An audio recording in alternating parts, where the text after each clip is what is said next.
কখনো কখনো দেখা যায় ছোট্ট সূচের মধ্যে সুতো পরাতে আমাদের খুবই অসুবিধার মধ্যে পড়তে হয়। আর বাড়িতে যদি বয়স্করা কেউ থাকে তাদের এই সমস্যাটা আরও বেশি দেখা দেয়। তাই ছোট্ট সূচে খুব সহজেই সুতো পরিয়ে নিতে পারবেন নেল পালিশের সাহায্যে। কিভাবে বন্ধুরা, চলুন দেখে নিই। অনেক সময় কি হয়, সুতোর মাথাটা সুতো পরাতে গেলে নড়াচড়া করে। তাই সুতোর মাথাতে সামান্য একটু নেল পালিশ লাগিয়ে নিন, তারপরে আঙুলের সাহায্যে এইভাবে একটু ডলে নিন। এতে সুতোর মাথাটা সোজা থাকবে, শক্ত হয়ে যাবে। তারপর যখন আপনারা ছোট্ট সূচের মধ্যে সুতো পরাতে যাবেন, দেখবেন সুতোর মাথা নড়াচড়া করছে না। এমনকি খুব সহজেই আপনারা দেখুন এক চান্সেই কিন্তু ছোট্ট সূচে সুতো পরিয়ে নিতে পারবেন। ভালো লাগলে আইডিয়া। গ্যাস সিলিন্ডারে আপনারা কখনো কাঁচির ব্যবহার করেছেন? কেন গ্যাস সিলিন্ডারে কাঁচির ব্যবহার করব, চলুন দেখে নিই। আমরা যখন রান্না করি গ্যাস শেষ হয়ে যায়, নতুন গ্যাস সিলিন্ডার লাগাতে লাগে। অনেক সময় কি সমস্যা হয়, বাড়িতে বয়স্করা কেউ থাকে আর গ্যাস সিলিন্ডারের ক্যাপ খুলে গ্যাস লাগাতে লাগে। সেক্ষেত্রে একটি সমস্যা দেখা দেয়, কারণ অনেকটা শক্তি প্রেশারের প্রয়োজন পড়ে নর্মালভাবে দড়ি ধরে টেনে গ্যাস সিলিন্ডারের ক্যাপ খুলতে গেলে। আমাদের প্রত্যেকের বাড়ি এই ধরনের ছোট কাঁচি থাকে।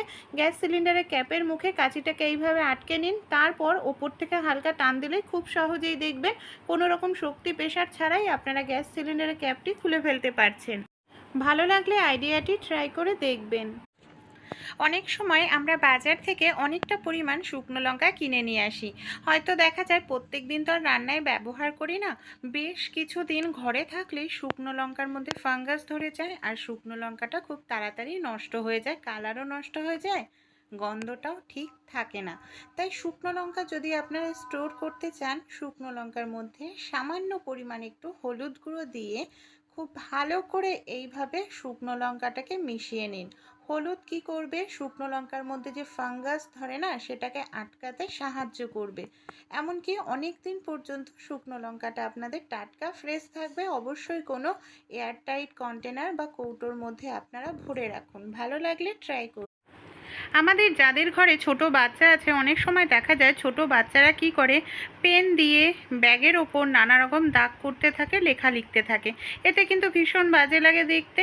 আর এই পেনের দাগগুলো সহজে উঠতেও চায় না। জল দিয়ে ঘষে ঘষে তুলতে গেলে দেখা যায় আমাদের ব্যাগটাই নষ্ট হয়ে যায়। তাই কোনো রকম জল দিয়ে ঘষে ঘষে পরিষ্কার করার প্রয়োজন পড়বে না। খুব সহজেই পেনের দাগটাকে জল ছাড়াই তুলে ফেলতে পারবেন।